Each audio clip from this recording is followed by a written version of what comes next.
Well, thank you, everybody. Hope you enjoyed the break. Sorry, a bit of a rush, but back into the main agenda item.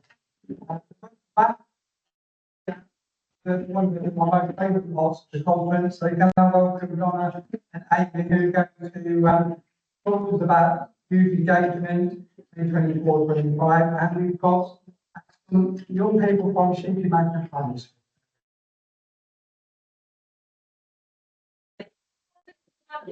Facing the children, young people's upstairs. Morning, I'm Donna Lee from the Youth Engagement Officer. I'm Alfie. I'm me. Hi, I'm Josie. The children from Shipley Magna School have completed their week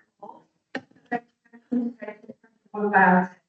So, the engagement is, I think, the only mental health course in school. So, I'm primary school, secondary schools, elementary settings. Okay. I also train staff in schools to so that staff to the course themselves. I'm a one-to-one elder, which is an emotional support assistant. So I go into different schools and offer one-to-one counselling for children in schools. I also support our holiday camps for half programs and sports events in the Boston, healthy sports, and I also teach dance workshops in Europe and time. So in the Easter and summer camps this year, throughout the year, we've engaged with 1,500 children in total in these camps, and they're based at the Green Towers in the Community. Seven schools. So children, parents, and staff can refer the system. It offers one-to-one counselling in schools, from which engaged with 42 students this year so far, one-to-one basis, and they can support with their emotions, bereavement, stress, fatigue, self-esteem, and resilience. So the aims of the 8-week wellbeing report are for the participants to be able to acknowledge and understand their own mental health, for the participants to learn the 5 NHS ways of improving our mental health, understand where we can go, we need to support our mental health, and then become a positivity ambassador, and then they pass on the skills to help the children in the school. We're about wearing their positivity ambassador badges with the second meeting performance. So we've engaged with 330 children and young people. We've delivered 22 wellbeing courses in the rural schools in the UK. So we'll bring and host paper to measure the impact on the participants. So the data and parent feedback was also collected, and 6 months post-project surveys are also collected. What research has found, we've had a 100% positive impact on the mental health participants that this report. We're doing some really good work in the work. So the format of each session is the group learn one of the 5 elements explained within group mental health, and the topic, and it's a bit about stress and anxiety, which we all have, don't we? Even adults have stress and anxiety every day. And we also do physical activity in every session. So we do that because we know from our research that exercise is the #1 best way to improve our mental health.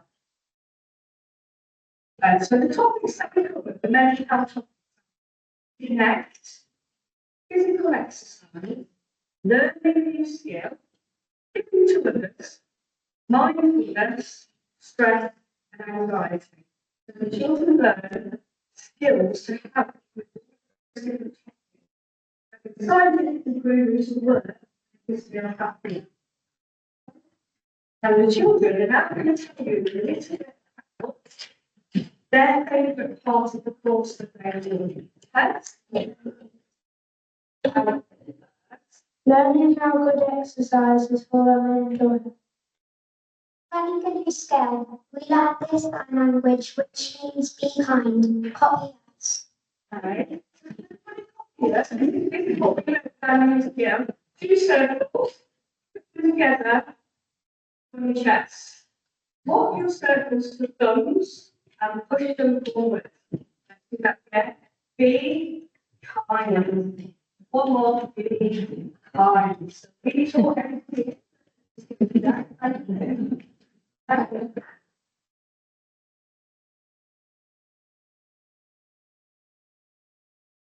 Learning about things that have us stressed, like fidget toys. So on our week of stress, we learn all the things that can help us with stress.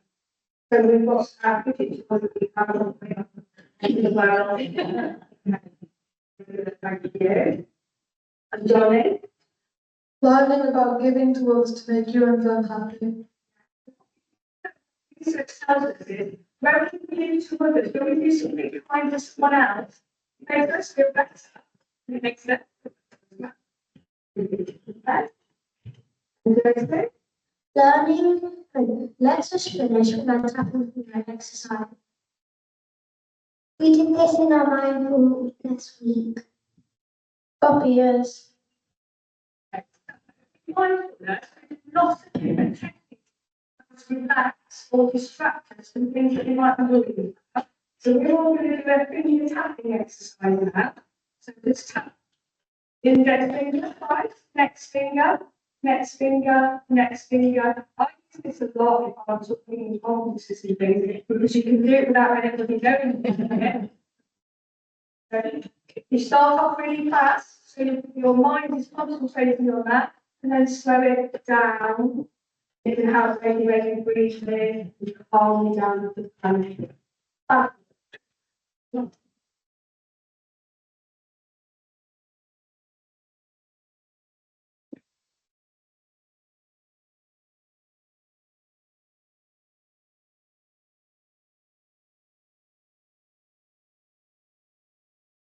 Another work that we do as part of our children and people's offer to support children and people with level potential. Donna mentioned part of the 8-week wellbeing programme and the outwork that form part of our school offer. So we have 3 different school offers for our primary schools, our secondary school and our SEND education providers. So children with special education needs and disabilities. As part of our primary school offer, this year we have delivered on board, so 2 social behaviour workshops, 4 diversity workshops, 2 wellbeing workshops, 3 student council sessions just in our rural schools. So we've engaged with 420 people in our primary schools.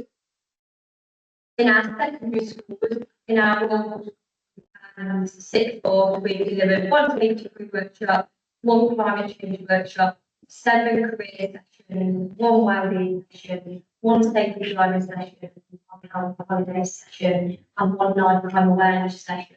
So all of these sessions are delivered by internal teams, a range of different teams in the council and our partners as well. And the offers are quite broad, so there's a range of different topics on the offers, not just the ones that have been delivered, we have other ones as well. And then our send-off that I mentioned earlier, so that was new for this academic year. Work alongside our SEND providers to be able to meet the needs of the specific children that are in the setting. So overall this year, so far, we've engaged with 1,750 people.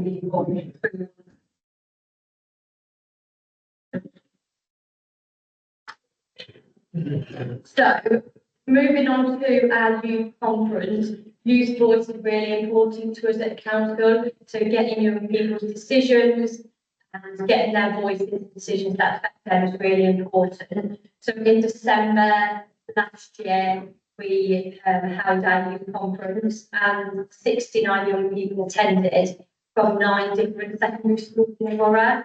4 of them were in our rural areas. So we've got young people's voice on young people's strategy. So that's reviewed every year, and annually we get young people's voices around that to refresh that happened at the youth conference. Also, we celebrated the last 50 years of the council, and we asked the young people what they want to achieve over the next 50.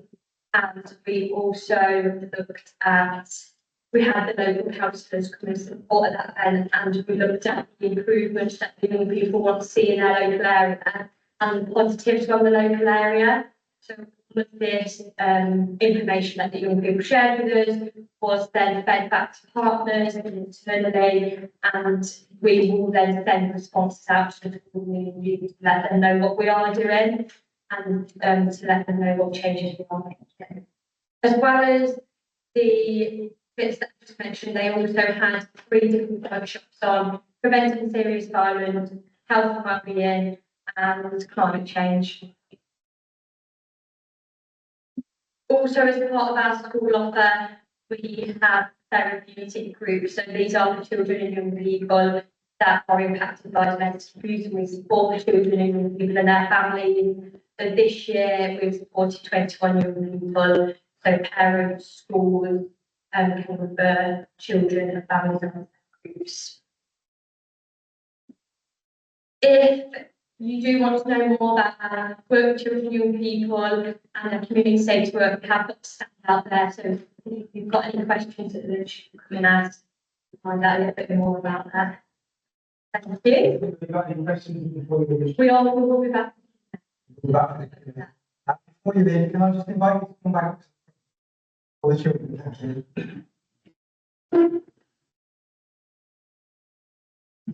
It's wonderful to see it. It's an education to us. Can I thank you for coming along, playing your part and teaching us something, because the roles reversed. Teachers, it's you, you've been teaching us something today.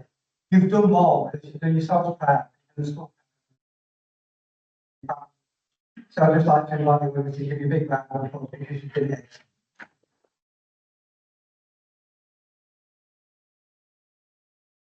Thank you all, Amy and Donna and the school. Been marvellous. Thank you.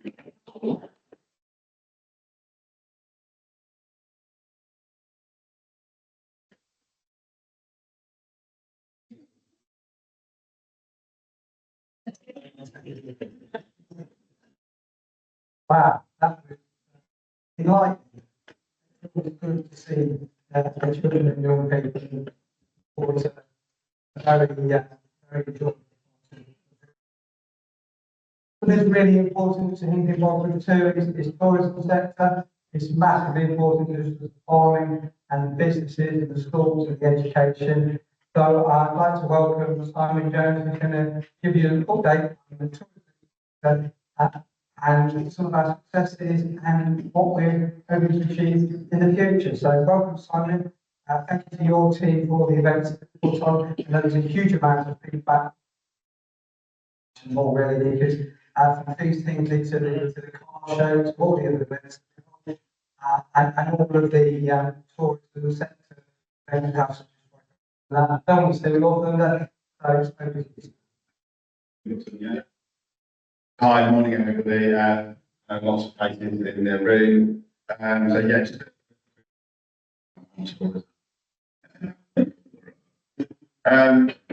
probably worth stating that 10% of our workforce lies in the tourism. It's a huge sector of tourism.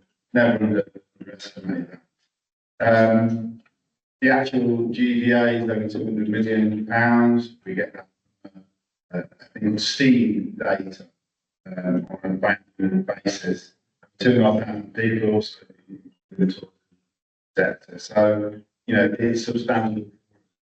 Last year, we drove through a new strategy, and this started with our strategy, the vision on where we want to get to. That was signed off by the Borough Council, very much in partnership with that key tourism provider across the patch.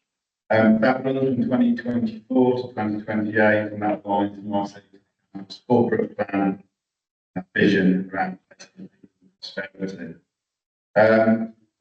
There's links if you've not seen the tourism strategy.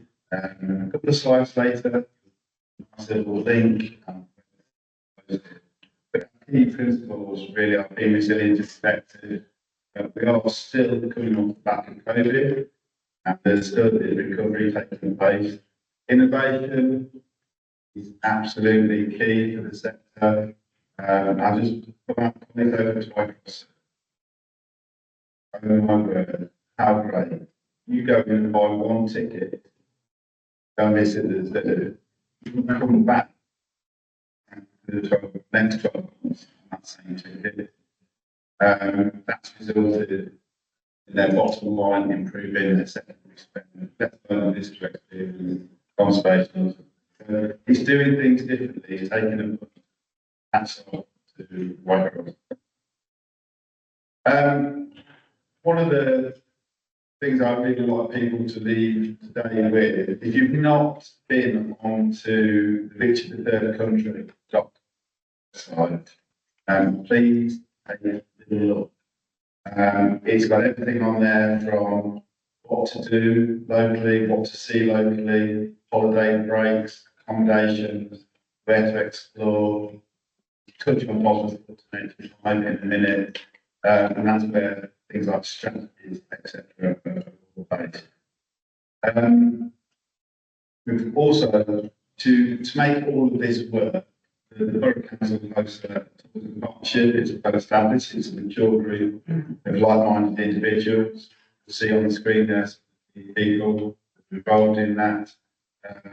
I have the pleasure next Thursday attending the Bosworth all sorts of network meeting.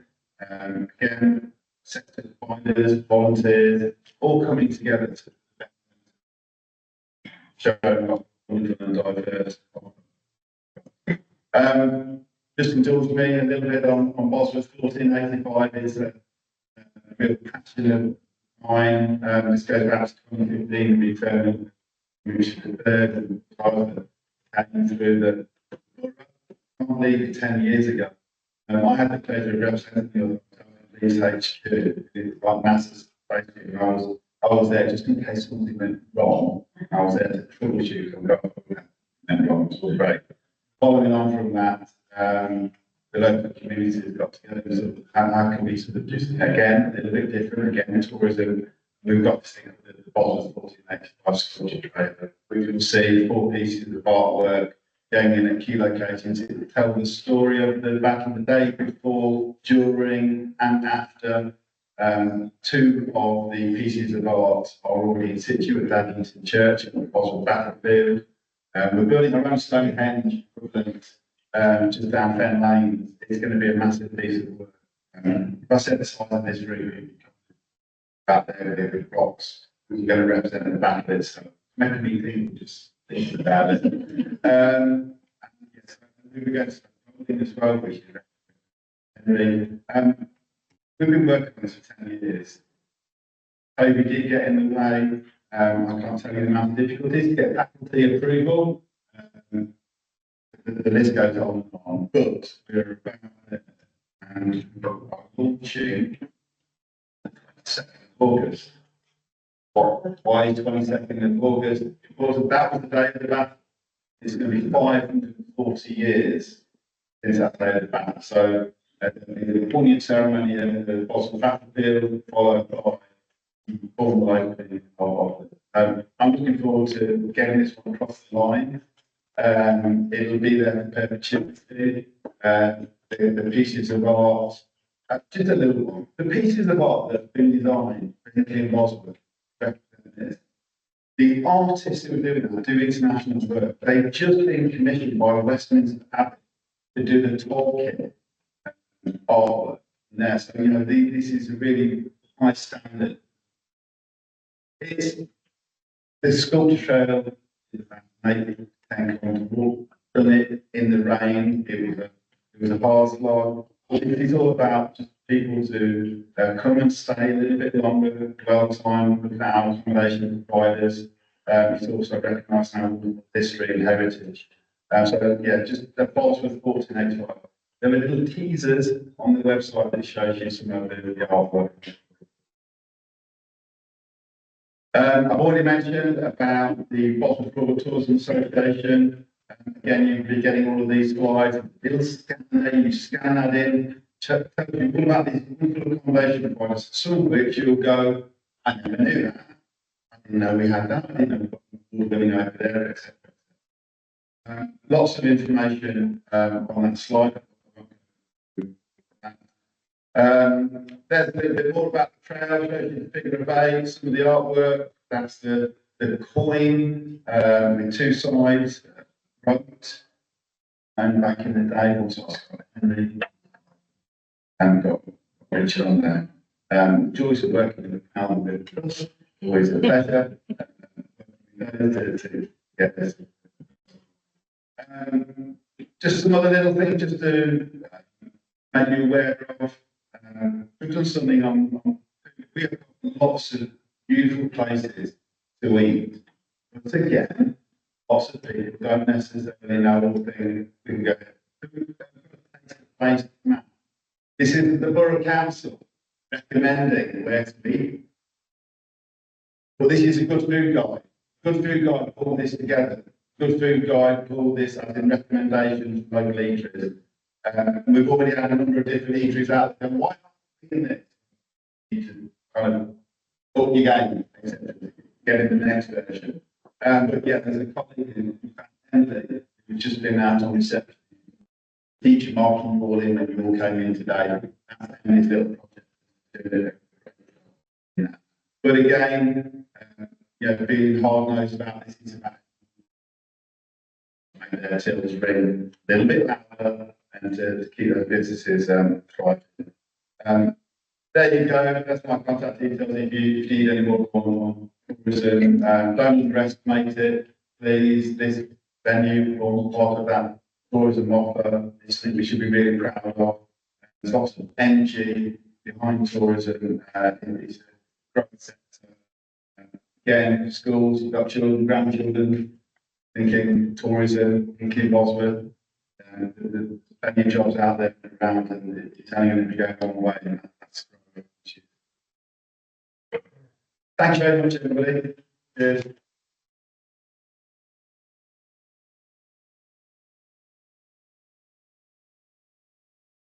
Another important, although NHS is part of the work, nevertheless, it's equally important in that overall jigsaw puzzle that brings us all together and makes England involved with what it is, and that's Charnwood Forest. I'm going to do that. Charnwood Forest, again, is a place to visit, but it's also got aspirations to become a UNESCO geo. And we signed the agreement to actually move that on only 10 days ago. The National Forest to do that. We've got an update for the Charnwood Forest Geopark and caring for Charnwood Forest with the partnership approach to volunteering. Alison Parker, will you join me? Good to see you. We've lived a journey for a long time to try and get to this point. Not dissimilar to the nature recovery, but over even longer time. But it's exciting. Please take our audience into those exciting things in the future.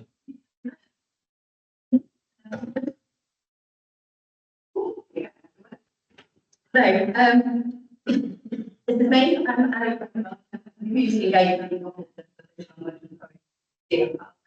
Forest Geopark. Don't shut them down. That's at the end. Just a little introduction of me. I worked and volunteered in a huge range of different organisations, those see there, both as a volunteer, as a manager, other bits and bobs as well, and it's all that experience with huge variety of organisations that come together in my work.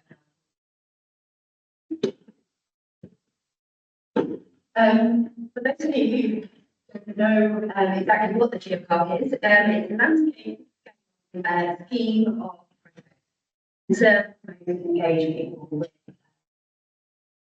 It includes geological and ecological conservation, sustainable tourism, food, education, program, arts activities, and volunteering. We do this not in isolation. We're hosted by the National Growth Management, but we have a huge range of organisations that we work with, have skills and expertise in all of these different areas. We've got 17 main departments and many more this way. And we are running 18 projects.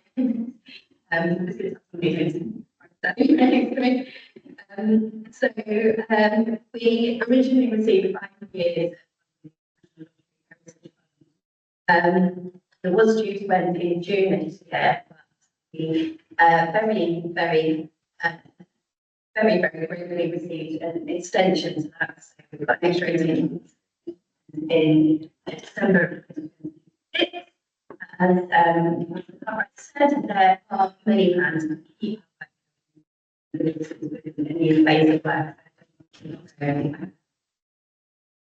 Our plans are to become UNESCO Global Geopark, which is super exciting, and it means that we expand our work, engage with far more people.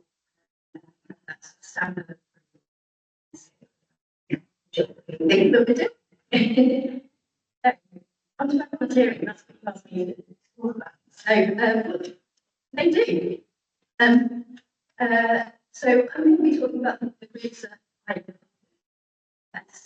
but there are lots and lots of volunteering groups that are being run by like Trust, Rutland Wildlife Trust, Association Council at BL, groups and so on. So I'm just really focusing on the groups that I work on since November 2022. So we do conservation conservation. So we do look after the rocks. We conserve the rocks, and I will.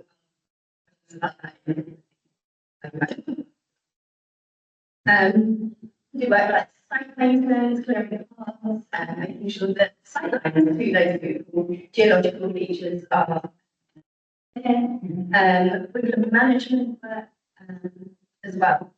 We also have jobs for indoor people as well. We have researchers, we have incredible ranges of information for our school programme, for our exhibition work, interpretation panels, and so on. And then there's a whole raft of really helpful but unseen work. So site safety sheets and background work safely. We have committed community engagement events, moments, help lead walks, and backstop can help us out. And alongside that as well, we have lots of support, development, training, leadership skills development, charcoal making, woodworking. We have a huge raft of different types of training that we offer. It's all really super volunteer. And we always give subscriptions to archiving websites, to tools and equipment, all that.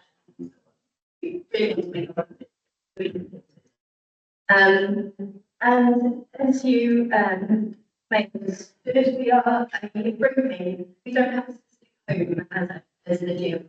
One place you can come to that represents geopark for me. So we grow in all sorts of locations, Para until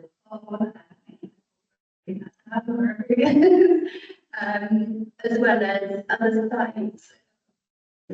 And they work on maintenance too, cleaning from research. So we get around. So,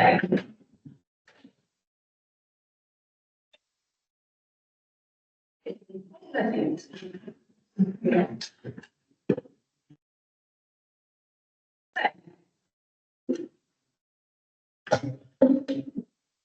Okay, so what is our approach to volunteering and what's our ethos? Well, that means, and I hate to add that, the program is relatively young, just over 2 years. So we are growing the numbers of volunteers and the diversity of volunteers that we have through ensure that our offer to volunteers is as flexible. I want to provide a one-stop opportunity for promoting volunteering at the IGA Park and to encourage partnerships. So, getting together organisations who may well want to use volunteers and sharing opportunities, skills, best practice, separation events, and so on. So, I want to contribute widely to the aims of the scheme. There's no way that we can achieve that. And I'm very happy to say that we have absolutely smashed our targets during set out to achieve when we first launched. We're doing really well, and that's not all of me, that's a lot of hard work from a lot of other organisations. And then to make our programme as inclusive and accessible, we try and invite as many different organisations and people as possible to join us. It's very commitment, either so people join it when it suits them. There's always be a risk. No matter if I'm fighting against the wind and the rain, we've got to make it happen. Maybe I haven't seen it. And it's collaborative as well. Everything that we do, we don't have a specific home as a geopark. Everything we do is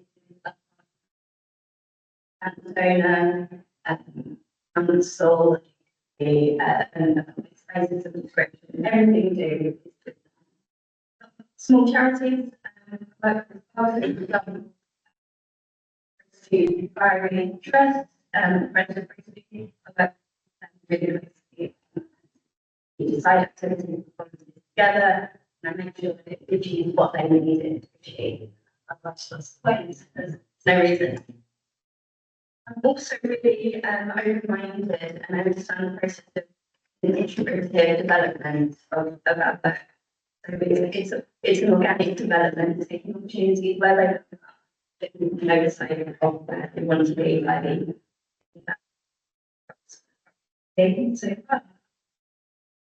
so talking about that group, supervisor, this is a really good working session at so these volunteers have never done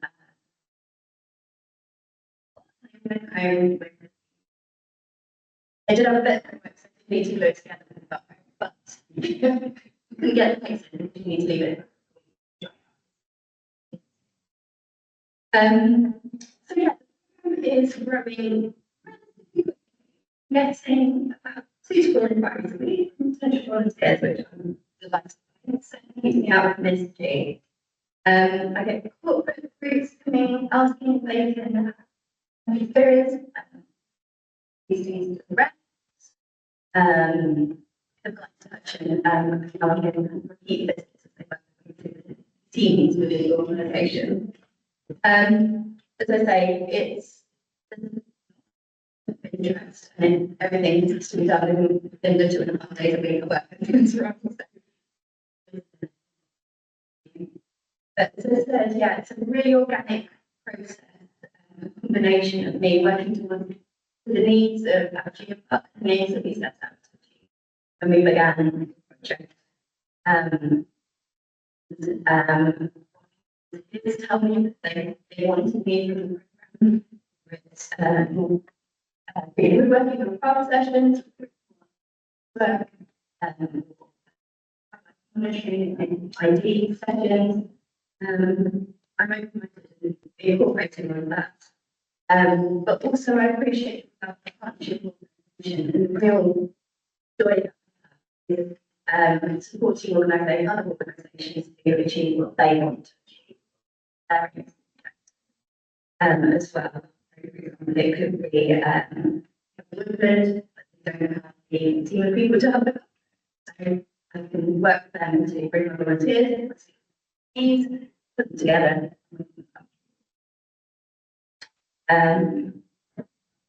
So what's the next? I do apologise for the cheesy photo. That's a crazy fire.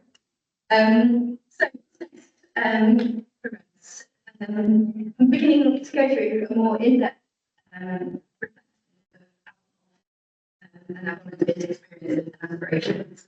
Because it feels to me like we're getting to a stage now that I've had a bit of experience in that's not my time I want to do. And I want to make sure now that we can plan the rest of our program activity to see them and us. I'm also in development moments and being in social prescribing with a partnership and we're being community groups who offer sessions to low level mental being needs. So that's really exciting sort of area that I'm looking to develop. I've dipped my toe in, if you like, so I've taken on a few referrals to understand the process, meet these new people, and really learn a bit more. And behind the scenes as well, I'm developing a network of volunteer managers so that we can share things like best practice, we can share opportunities, training resources, and so on. Our coordinator coming to us saying, it's a first aid training, I want to learn how to butterflies and I get more time outside. Yeah, it's a really exciting team. And we're planning for the future. And ensuring that what we're doing now is sustainable beyond the end of the 2026. Beginning to train groups up to support themselves with more leadership, training, more first aid training, all of these skills that are absolutely vital to be able to go on with you. We provide groups with equipment and participation kit, tools, saws, axes, and so on. We've got technology, aid kits, PPE, and so on.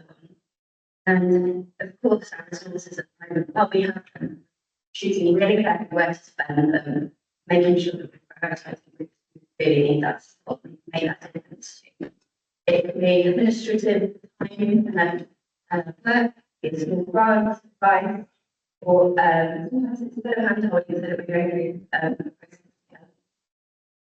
As I mentioned, I'm going network partnership approach with managers, looking at that picture of volunteering in which we will be with it, and see what that looks like. Word on the street is that our volunteering program. It's all about partnerships that the GFR has in the is beyond much else than any other GFR. We should be really, really proud of our efforts. That's not me saying about my work, it's about me saying about all of the other volunteering that thank you so much. Thank you.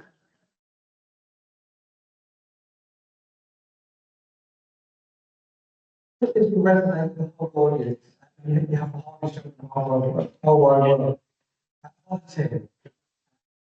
so many people represented here that very good at recruiting people for volunteering, like yourselves, and like the people represented here. It's been a real challenge. Both through COVID and there. We talked about the extension, which I'm really grateful that we got. But let's not distract from it. Most of that was required simply because of COVID. There's lots of work we couldn't do. And this all started pre-COVID, went through COVID, and then hit a recovery.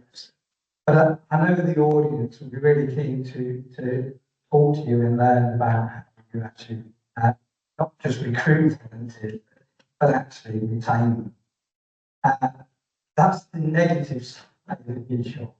But the positive side, and again, speak for the whole audience, it's just so wonderful when people do volunteer, they make friends, they meet people, they come, they get something done which is rewarding. Access to the countryside, nature, and breathing,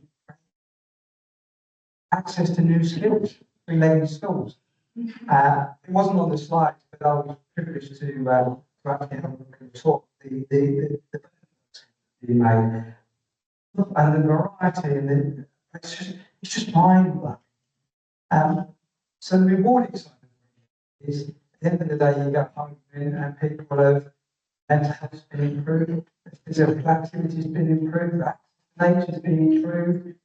I feel like they've done a good thing. So it is really exciting. I also want to give a shout out to Susan because Susan does. She was here last year. She's a little bit this year because we want to keep it fresh. Susan has been working tirelessly for last year as well. Not just, she's got an offering that she can make to those that are in the child forest, but she also speaks to the educational material, and I know she's done an excellent job of that. And collectively, all this stuff comes together and makes a real difference. It is so exciting. The child forest may, in the end, become a UNESCO GEO. So many people, so much effort into making that happen. We're not there yet, but we continue with that. So, on behalf of the audience, can I thank you volunteers? I mean, it's brilliant. There's a lot of them, yes. And can I thank you and your team? Because again, it's not massive that makes all this magic happen.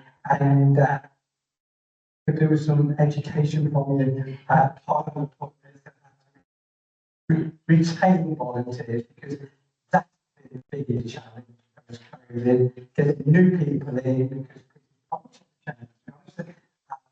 Raises motivation, have changed, and it's also introducing new people. So it's exciting. It's exciting for everything that goes. Thank you for presenting to us. We'll invite you back with the others for questions and answers just before lunch. Thank you for your time.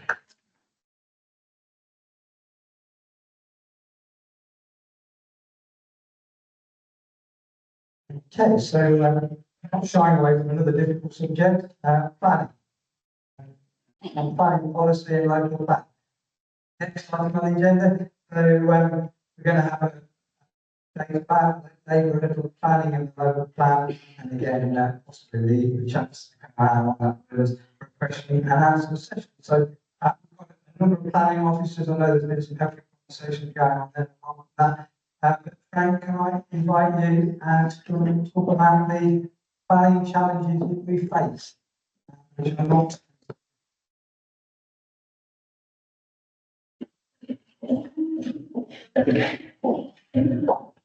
Hi everyone. So pleased with attendance at the Rural Conference. We come every year. We've not spoken and done a presentation for a few years.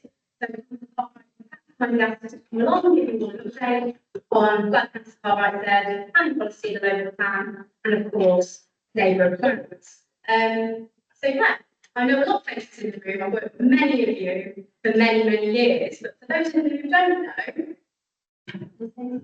I'm Pam Morris, I'm Senior Planning Officer in the Planning Policy. Yeah, I'm David Shield, also senior planning officer in the planning policy team. We have numerous members of the planning team.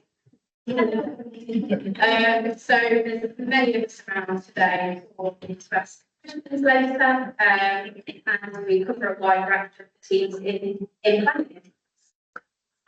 Yeah, in policy, where we data sit, not just the only team in planning, we are only one of many. We have planning policy, development management, enforcement, and major projects such as regeneration, who all do vital work coming together as the development of the department.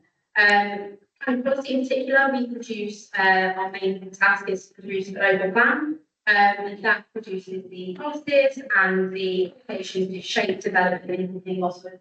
That development can provide many different things: housing, employment, community services, and the like. The local plan for the borough must comply with things agreed down from national government and relevant legislation and legal requirements that we have to meet. But we also then have to balance the other side of things and make sure that we meet the needs of local communities and businesses. And the natural historic environment. As I've said, the local plan covers many topics: housing, employment, infrastructure, health, climate change, community services, town centres, amongst many, many other things. We work with a variety of different partners to do so. I'm sure many of you are familiar with these documents, but this is the current adopted local plan, which covers the plan period 2006 to 26, sorry. These are just the 4 key documents that make the local plan. There are a variety of other adopted documents for these. But we have the core strategy that was adopted in 2009, the Hinkley Town Centre Area Action Plan, which was 2011, the Ulster and Barwell Area Action Plan, 2014, and the Site Allocation and Development Management Policy, DPD, which was 16. As you can see, these documents are quite dated. We're coming to the end of the plan period now. Many of the policies in there are out of date, and that means it's even more important that we get a new local plan in place and be supported by the very vital neighbourhood plans that we've got going on across the borough. As I said, there's more documents that support these that sit in the background, and again, vital for the work that we do.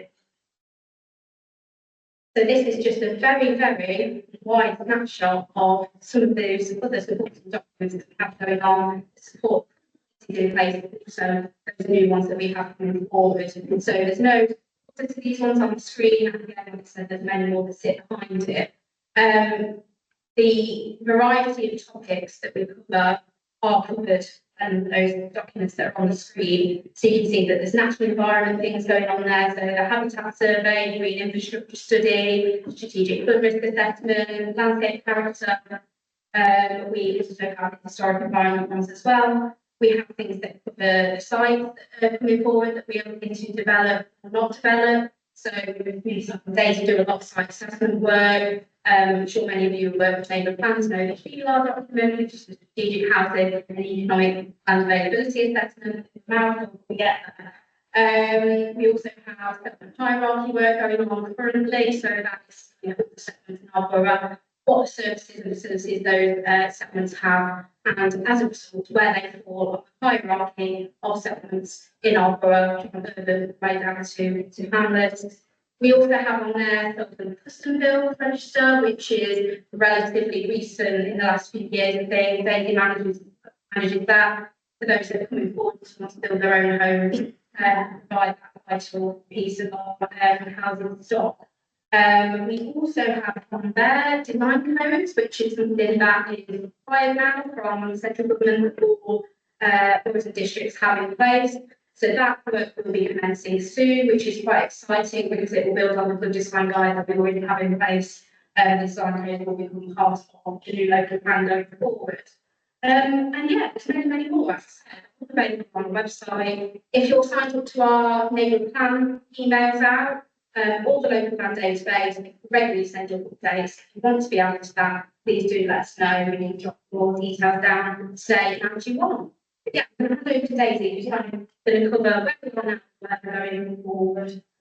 Yeah, so I have the pleasure of explaining one of the most recent updates So just before Christmas, we had a Christmas present from central government that is the new National Planning Policy Framework. I think just before Christmas, so since then we've kind of getting to grips with that, what the implications are for us as a borough. As part of that, there were certain deadlines that we had to meet. So the local authorities, if you want to progress with the current plan, we have to put a local plan by the end of next year. So as part of that, we have developed and prepared what we call the LBS, which is the local development scheme. That is a program and timescale that we are going to need to be able to put it out by the end of next year. And some of the key dates to be aware of would be our next consultation would be September, October this year. And that would be a building on the previous regulation 18 consultation that we had last summer. July, building on that. Part of what we're building on is from the method updates, and the method is how we calculate the minimum housing requirement for the borough. The starting point where we work on to figure out how to requirement the county. And then once we then have that specification through, we're going to do renovation 13 consultation, which is our submission plan, and we have our third option. And that will be in March, April next year. We're going on to submit to the Secretary of State in November 2026, just before the deadline at the end of next year. And we then anticipate that the examination and 2027 with the end by the end of 2026. Depending on how long we get in the first, which is a bit of the proposals that progressing into the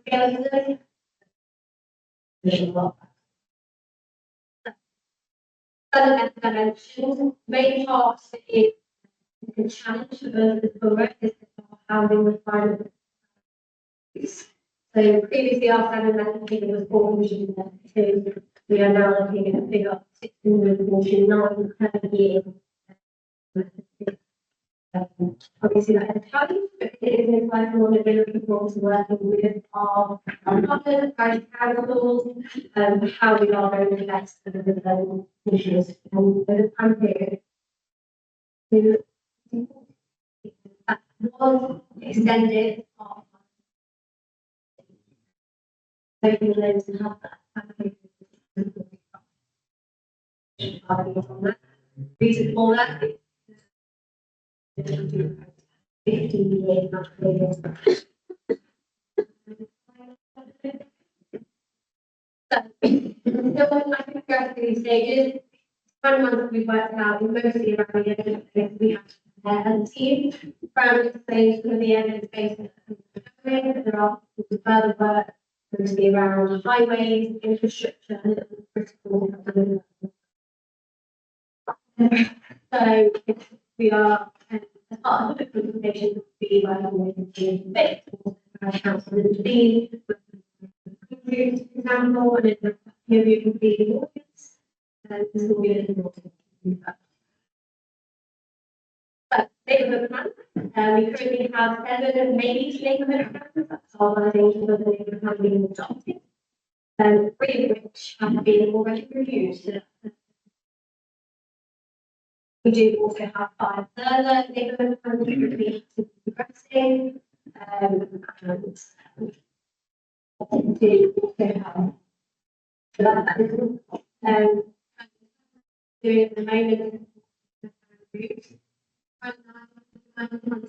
to then prepare some guidance documents to help the groups to go forward.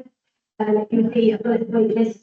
The only one that is still ongoing is getting started with the at the end of the because we get how many funds so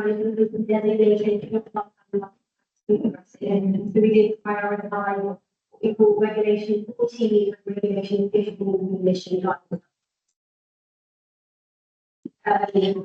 For those groups, they'll know that we have a neighbourhood planning email inbox that we have open 24/7 for any queries and to get in touch. Also, to myself and ready with the groups. if they have any questions, if we can help them. Just to show we want to have a planning policy about anything that is taken the planning commission. We think we can get to both of the and then it's going to be longer so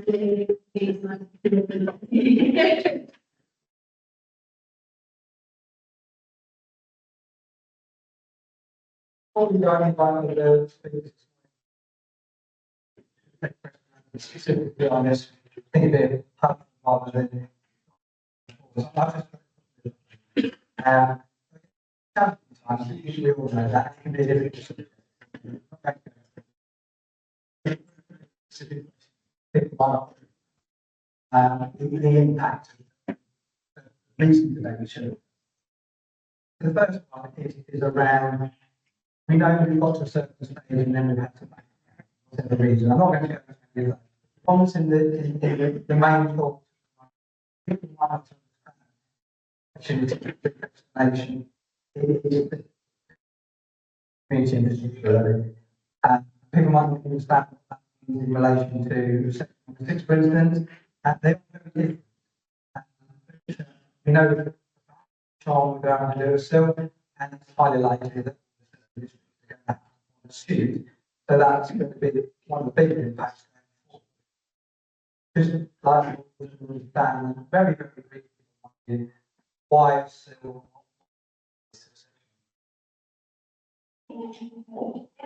So, anyone who is involved in Section 6, that's currently the process that we use to have contributions in the area to provide the NHS.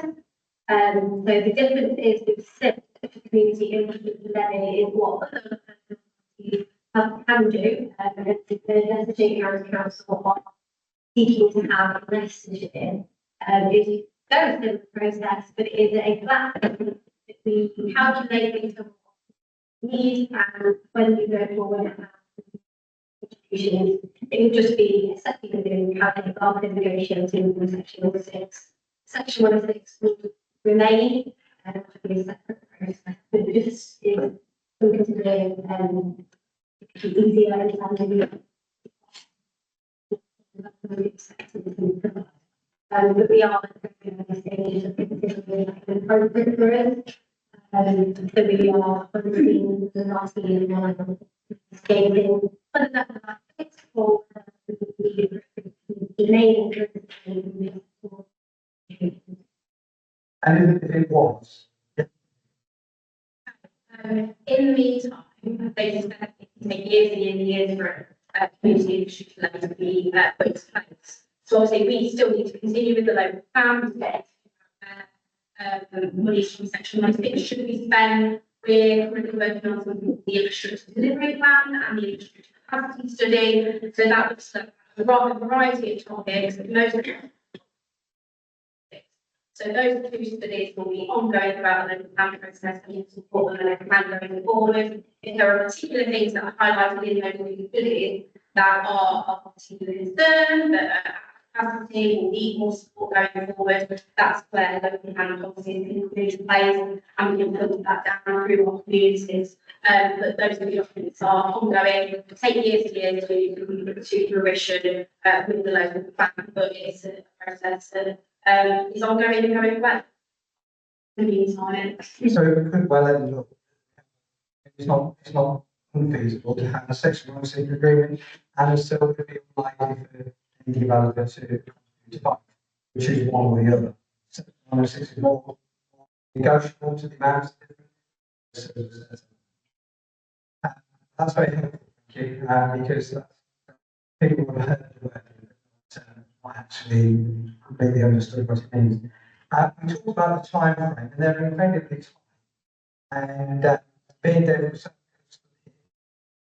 all councils are given the same time frame. I just hope when we get there, there's enough inspectors to hear everybody's plan at the same time, because there is actually no way we can actually make this any quicker, is there really? Because consultation dates. If you go back, consultation date is concrete. You can't move it. It's an immovable force. And so you can't circumnavigate that. So ultimately, there will be a rush to the finish line. Yeah, you can see that right now. And hope that everybody that's put that effort in, it doesn't matter whether it's here or wherever it is, can actually get across the line because it's going to be good people to deal with that. That's for another day. Let me just open up to the audience if they've got any questions. Yeah, thanks very much. Yeah, just a comment. So convention design, just to be aware to enable the machine to design guidelines, so just to go to make sure we can develop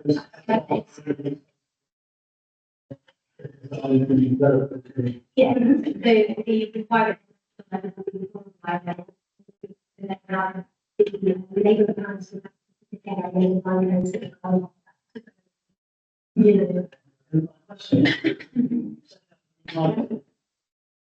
Yeah. Yeah.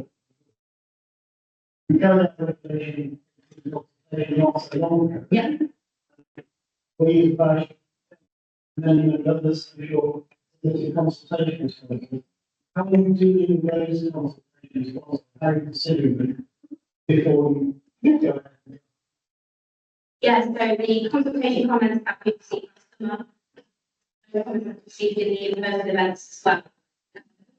They've all been summarised.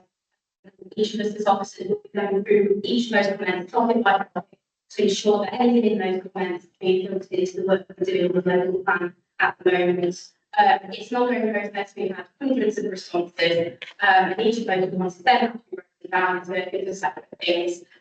These will be published online as and when they're available. Because we're going out from another regulation 18, those comments will then build on top of what we receive in routine, especially if numbers have changed and the picture is completely different.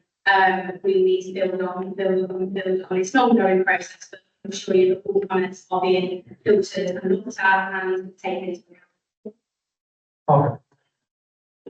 I think there's quite a few of us that have got names named the plans already, which we have broadly hoped will dovetail with the local plan. Do you have any advice for us? Because we're sitting there, we don't know whether to refresh. We just don't know. We should come here individually ready to discuss because we've got David, our liaison in Martin. We keep making a decision, yes, we'll go again, and then say, no, we won't go again. And quite frankly, we've got no idea.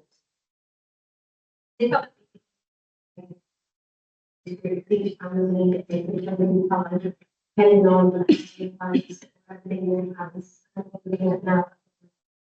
Looking at the recommendation here. Thank you. Up to Oxford, sixes. What would be the implication relating to SIP in those cases? Good question. I don't know the answer to that. I can come back to you. I know that SIL is on a DORA basis, on DORA boundaries. But it applies to the question. Yes. We have that conversation.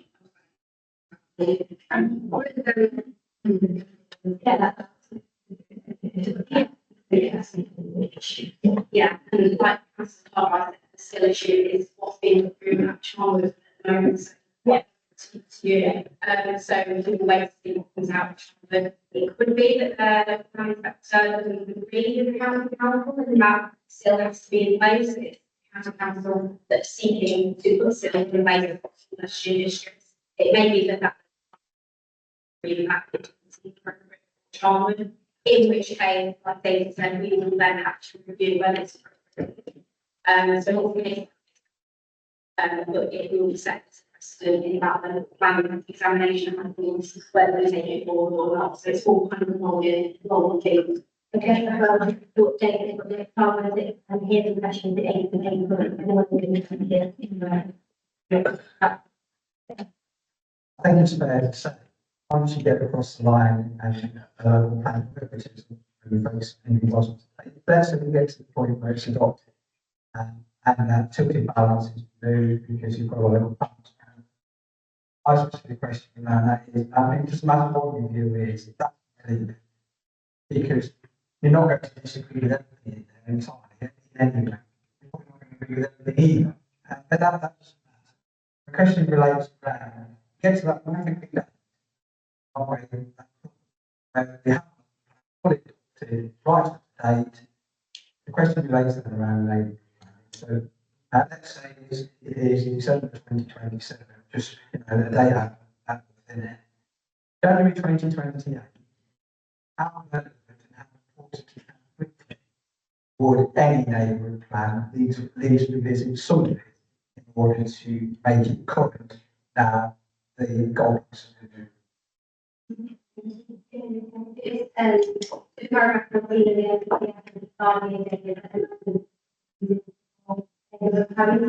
and remain, be able to satisfy the condition. So that would be the date for them, for everyone who's. So whether you've got the plan in place or not, that paragraph 14 advises to give you protection within those years.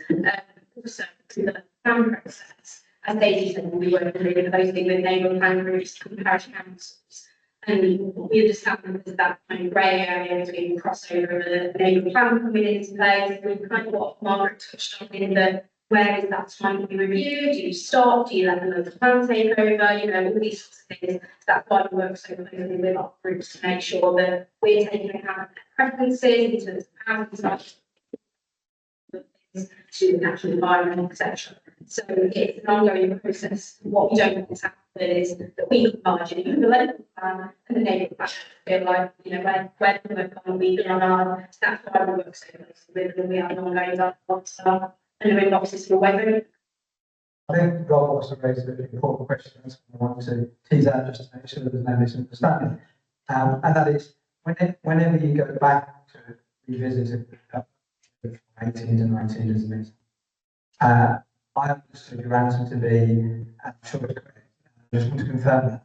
So all this regulating and maintaining at the appropriate time, back then, all of those, they're saying that you really sort of regulation 18 again and get the same response from the same person or a different response. How is that all put into the mix to ensure that the overall consultation are taken into account rather than, because you might actually get the same thing, or you might get completely new additional.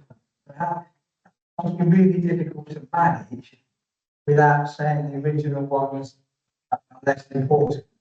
It's a bad choice of word, but I'm trying to get to people who are never wasting their time because it doesn't matter what happens in the future, the past is really important. It's about Yeah. So all the regulation 18 comments that we see last summer. Like I say, we've got from now until September, essentially, well, from the end of the consultation last summer to September this year. All of those comments will be taken into account now to build into the next regulation 18 documents.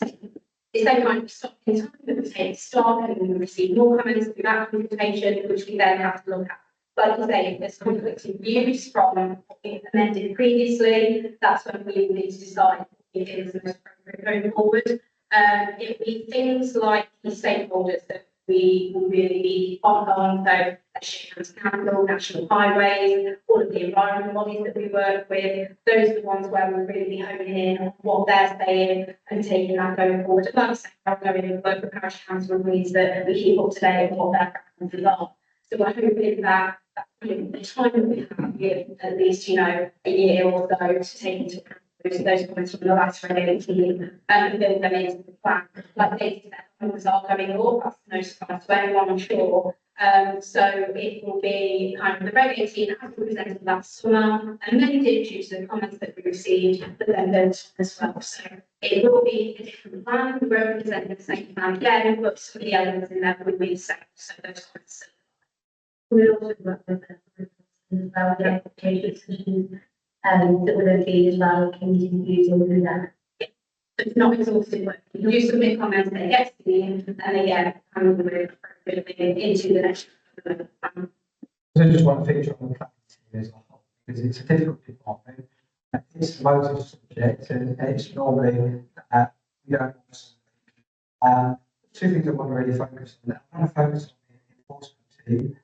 Enforcement has been, despite the tilted balance and potentially not being able to fight or refuse anything, has been a good room and it continues to be that. We don't never would, it's not a perfect road. But separate to that, planning to do a difficult job. But what I really want to add to the audience, you are all approaching, you might disagree. Might not, there's an officer role, there's a member role, and then there's a community role, and all of these are really important. But what I want to stress to the audience is that officers are more than approachable. And particularly the training, especially when we talk about sexual abuse. A development might be very controversial. We might not want it at all. The rest of us might want it, and it would be a politician who supported something that the residents would then get. But it's equally important, especially the parish council, to actually take that overview and say, well, in the worst case scenario, if it went bad, what would we want out of it?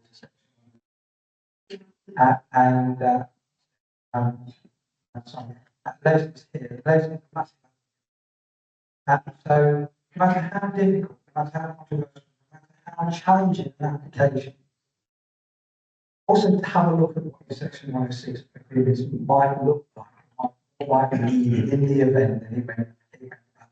That's not being negative or defeated, it's just being realistic. Because you only get that opportunity, and when that opportunity is gone, it's gone forever. Now, it's never going to sit well with the community because they actually think they're doing supportive of this situation, but actually, you're just taking a more holistic approach, trying to get the best as a result of whatever decision is made. So I want to leave two thoughts there really with the audience. First, have that dialogue because they are there, they're willing to talk to you.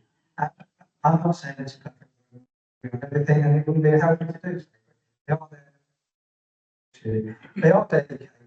Do what I should mention from where we were, even though last year, of course, those planning boards and where we are now with the planning. It is totally different.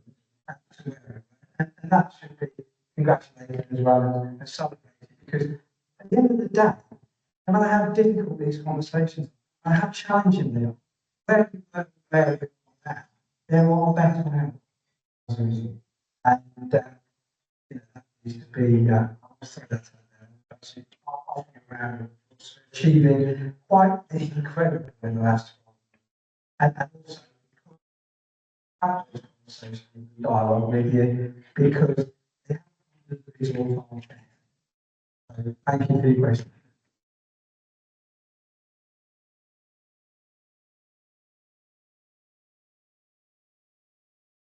In the remaining time before lunch, can I invite everybody who's spoken this morning and indicate questions and answers for the different individual items. Then the crowd, the audience, doesn't feel that I'll open any question that you want to ask, I'll guarantee to answer it, but I endeavour to get back to you. So if you've spoken this morning, other than even the planning team, this morning, I want to invite you back to and just so that you open the audience firstly to ask you any questions if they don't. Just like to do from a couple of things you've been asked, because the general audience, not quite some individual conversations out there in the room, which is great. I think that's a good way of handling the question and answer. If anybody got any questions, let the speakers as well. I'll start with that. Sure. Paul, thank you very much for the update on the published last I personally on all on behalf of Parish Council, put in a consultation response. How are those consultation responses going to the or how are they considered any progress in the draft strategy? Because I picked up made a couple of points about coverage in the west of the county, and I just wanted to know your figures. Yeah, of course. So, yeah, thank you for the time for doing the response. I've now consolidated the, I think it was around 4 received through the surveys and people contacting us and taken, you know, assess those comments, which ones can influence the strategy, talk us to the steering group on this week, wasn't it? Yeah, it's Tuesday. So they went through to see which ones were actually. So this is just looking at the comments which can influence the influence the actual maps areas as well. So we'll consider everything. We have strict criteria regulations targets one areas and data areas. In response to that, we'll be working to write a public consultation response explaining our rationale, which we've not said to as our final approval of Leicester County Council's responsibility will be to write the second launch events by lots of people to. So you'll be hearing back from us if there's board that you would like us to respond to. Yeah, and that's a question. Thank you. Thank you. Just one from me. That's for the theory.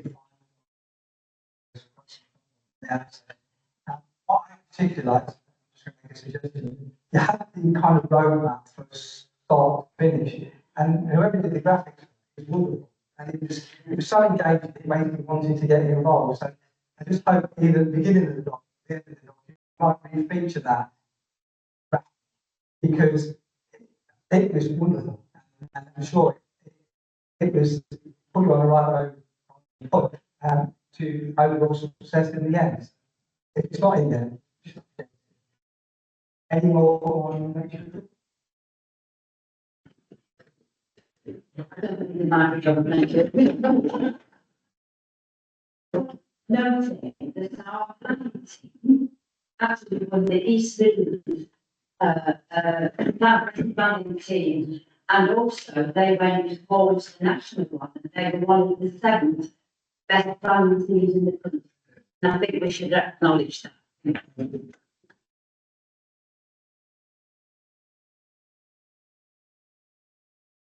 anybody else? Food price, actually. No. I was wondering about the video, which was really helpful and instructive to residents, whether if they can see it on the website, vote for who election services, and they, you know, immediate, my personal basis, a lot of people who have those election is in place have rights, which are on paper or compostable.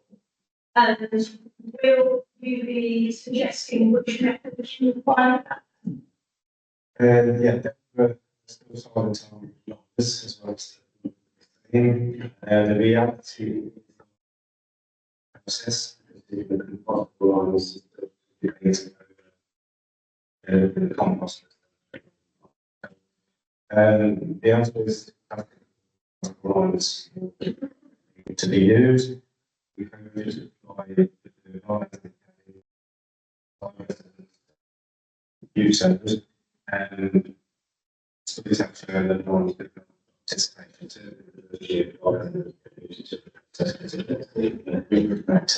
out the process of the so the hope is that we'll get something there and we'll walk in the direction beyond that.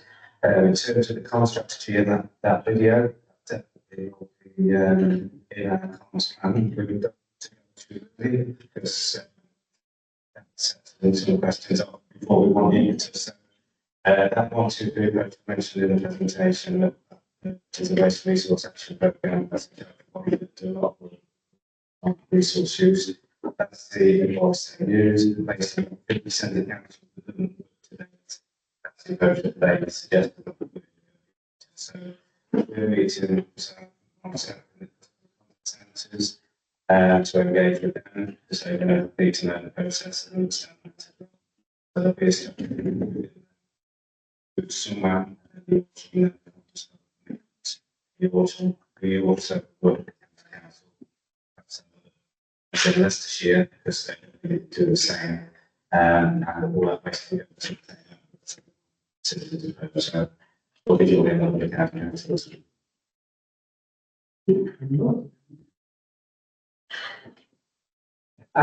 Question for me, Amy, we do. Just imagine each Christmas is a present from the district. And that present is very rare in the borough that you try to reach out to, that hasn't engaged with you. It would be good if you could get members to help you with that. Don't embarrass anybody, but are there any spots that would be good to visit? If it's available to you, because I know when we put out the rules and the strategy in that, proposals forward, eventually, and those people we don't even hear from, but just wanted to try and understand if there's without being too generic, really, because the answer to that is yes, then we can have a conversation, find out, try and talk to members, try and make those Specific schools that engage with us year on year and then invite us back every year. Sometimes we even do a yearly booking in advance. And then we have some schools that don't engage at all. Picking out several certain ones, I don't think I could, we've got over but we just push it every term. So our offers or anything we're offering on us, we push it every term.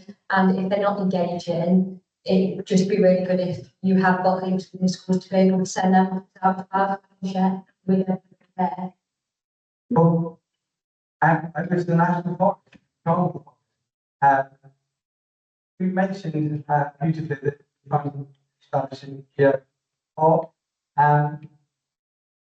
Very enthusiastic about that. But, how can people get involved with that?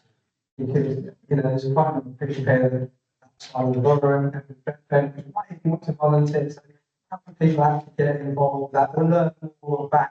This is huge. I mean, when you think about it, that's pretty charming forest. Yeah, so geopark, in terms of the geography, for those of you who are unaware, extends from Steel Bocheston, and then all the way up to just shy of Loughborough, and then across to sort of just shy of Colville, to Whittick as well. So yeah, it's quite a large patch of geography, and within that boundary is where we can do physical things to ground that kind of thing. We can build things, we can manage habitats, so on. But I want to work with people who live around the geopark, who lives outside the geopark. Oh, you're really welcome to come and join us. It's not, I'm not going to look up where your postcode is and say, no, sorry, you can't join us. I want to work with people who live in and around the geopark and help us. How to do that? We have a beautiful, relatively new website, really easy to find us. It's charmouthforest.org. And of course, I can share my contact details to either spread the word about volunteering with the park, with the geopark, or what's to themselves. Okay. Colin, you don't just hide behind the screen. I'm going to come to you next because talk about tourism, we talk about well-being, and we're very proud to manage to do cross-park, cross-thinking involved. I think wonderful, and everybody coming together. So really, so what is, we've just finalised what's available, and then there's been some tweaking to that. I've just been released to Parish Council. It's very short. So just give an overview of what's available. March talk about the 5th of May this year. So there is a funding stream. You just type in VE Day, website, there's an application form, a little cheeky £300 is available, first come, first served. And those communities that do large scale events, £300 make a dent. However, for a smaller organisation, it's great and it'll help out. So the key message is, if you haven't already get your application in, looking at Jim, Desford. Yeah, if you don't ask, you don't get. It would be great to get VE Days recognised across the borough. To the Borough Council, we're using Jim Sneed. We've got on this on the bank holiday Monday, singer or singers who do the military type, Berlin type, wonderful military music, the hunting, etc. We guarantee the sunshine on May the 5th, we've ordered that. And it'll be a case of bringing a picnic, setting up a proms in the park. It's a really small scale, but it's just a way of the Hickling community coming together. To have that replicated in other areas would be fantastic. Talking to Jim from Sport Desk, quite a big thing going on over the weekend. Definitely it's going to be a place to visit if you've got free time. So, yeah, please, application form.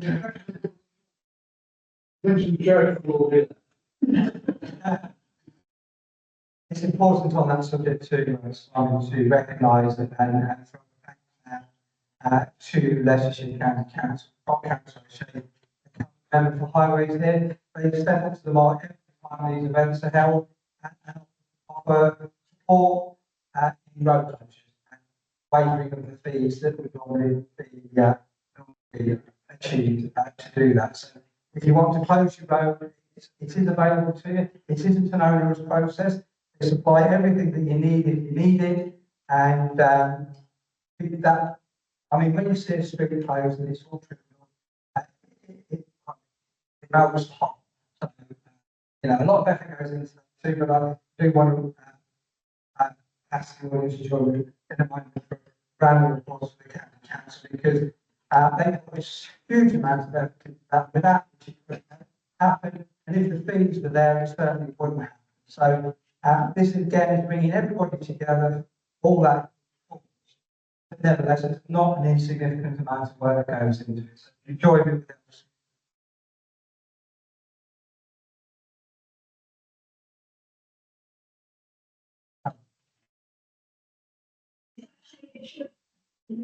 Tourism and cheer.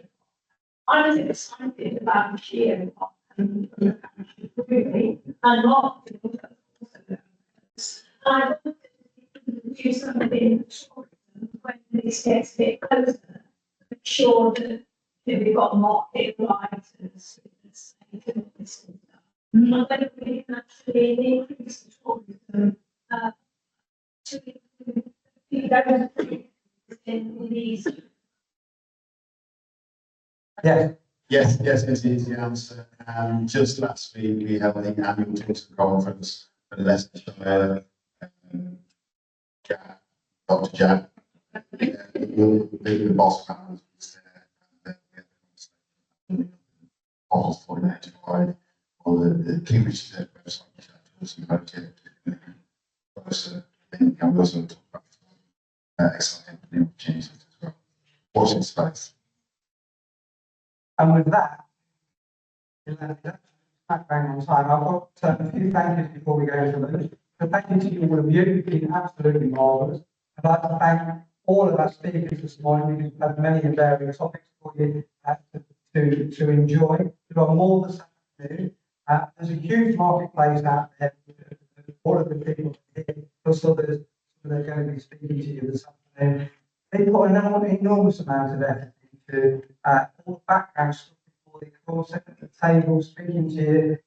It's a two-way thing. You get a lot out of it. You get I know that. That's why gives me the motivation and the Borough Council motivation to do it. Talk about John and Joanna, they get a huge amount back too. They wouldn't come, and we're extremely grateful to have you here. There is still the opportunity to speak about the evolution on the one-to-one basis. Please go to the desk and scroll over them. I've gone to the fabulous job on the coast. There's 0 to land. Will be wooden knives and forks and no plastic. So we're doing, I think, that too. Food is excellent. The staff is marvellous. They're going to look after using. But please have a good tea, drink of water, have some lunch, talk to a stand-holders, network amongst yourselves, have a break, and then I look forward to working with as many of you as possible back after lunch, which will be bang on 2 o'clock. And now, I thank everyone, and that is everyone, made this what it has been this morning. Please walk there.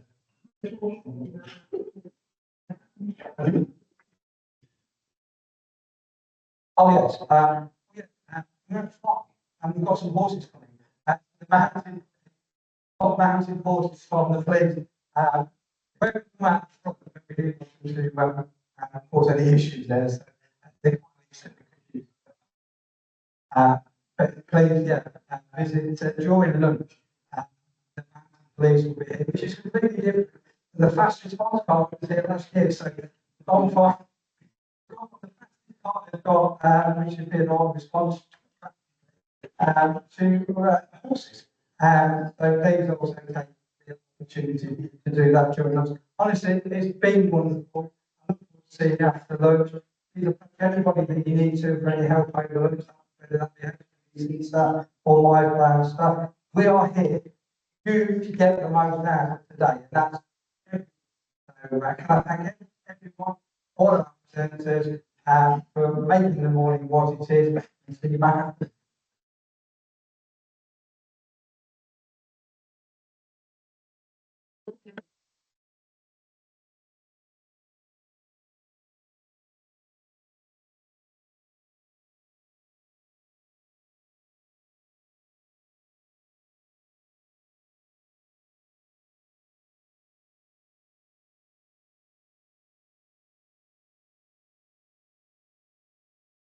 Yeah.